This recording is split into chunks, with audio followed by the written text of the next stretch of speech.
మనకి టెంపుల్ కట్టిన తర్వాత ద్వితీయ వార్షికోత్సవం జరుపుకుంటున్నామండి, సెకండ్ యానివర్సరీ. ఈ ద్వితీయ వార్షికోత్సవంలో మనకి 12వ తారీఖు అంటే నేటి నుండి ప్రారంభమయ్యి 3 రోజులు, ఈరోజు రేపు శనివారం వరకు ప్రోగ్రామ్స్ అన్ని కొనసాగుతాయండి. 12వ తారీఖు అంటే ఈరోజు హోమాలన్నీ కార్యక్రమాలు జరుగుతున్నాయి సార్. రేపు శుక్రవారం వచ్చేసరికి ఏంటంటే మహా అభిషేకం అండి. 108 లీటర్ల పాలతోని స్వామివారికి 16 మంది వేద పండితులతో అభిషేకం చేస్తున్నాము. ఎల్లుండి శనివారం వచ్చేసరికి శనివారం మనకి రాజగోపురం అండి, సుమారుగా 58 అడుగులు ఎత్తులోని రాజగోపురం, సుమారుగా 5 అంతస్తులు అండి, 90 మెట్ల దాకా వస్తాయి, 2 పక్కలు ఉంటాయి అన్నమాట. ఈ రాజగోపురాన్ని కూడా ప్రతిష్ఠించడం జరుగుతుంది శనివారం. రెండోది వచ్చేసరికి ఏంటంటే రామానుజాచార్యులకు సంబంధించి ప్రాణ ప్రతిష్ఠ కార్యక్రమం జరుగుతుందండి శనివారం.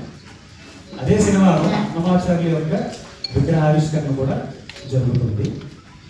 4వ వచ్చేసరికి ఏంటంటే 12 మంది అలవారులు ఉంటారు కదా, 12 మంది అలవారుల విగ్రహాలు కూడా ఆవిష్కరణ చేస్తామంటారు శనివారం. ఈ కార్యక్రమానికి మనకి విశిష్ట అతిథులు చాలా మందిని ఇన్వైట్ చేయడం జరిగిందండి. ప్రభుత్వం కూడా మినిస్టర్ కొండపల్లి శ్రీనివాస్ గారు, వివిఎన్ మాధవ్ గారు, ఎమ్మెల్సీ వరదాస్ గారు, అదేవిధంగా లోకల్ గారు,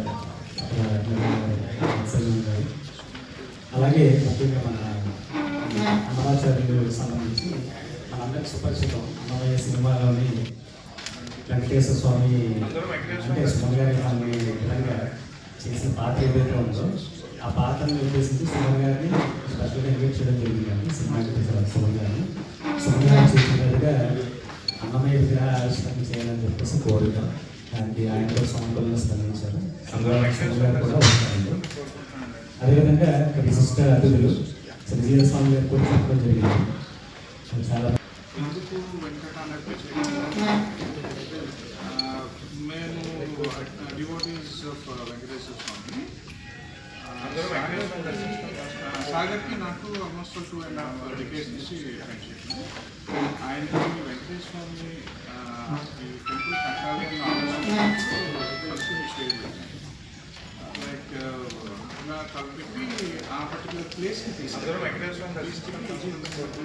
నేను ప్లాన్ చేస్తున్నాను. ముందు జనరల్గా ఏంటిది ఇంత పెద్ద కార్యక్రమం కలిపెట్టాడు సాధించగలరా అని చెప్పి అనుకునేవాడిని. తర్వాత కడుతున్నప్పుడు కూడా వెళ్తూ ఉండేవాడు. టెంపుల్ వరకు కట్టడం చేసే